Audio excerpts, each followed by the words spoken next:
Ano ba yung tinatawag na Interpol? Mhm. Ang Interpol, walang authority to arrest. Correct. Layuhin natin yan. So, ibig sabihin, ang trabaho ng Interpol, maglagay lang ng notice.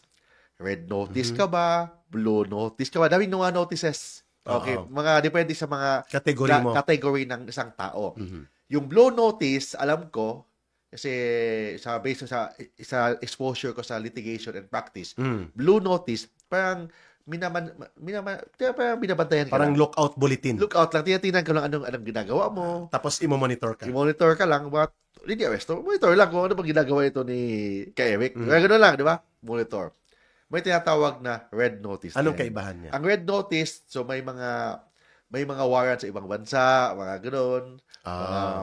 But hindi sila pwedeng mag-arresto. Unless they coordinate They coordinate with the local law enforcement. Law enforcer. So, ang basihan nila is the International Humanitarian Law ng Pilipinas. IHL. Oh, yes. Wala mang kaso si Digong ng IHL sa Pilipinas. Yes, but ang sabi doon, the Philippine government may coordinate, may cooperate with the international court. Which is optional.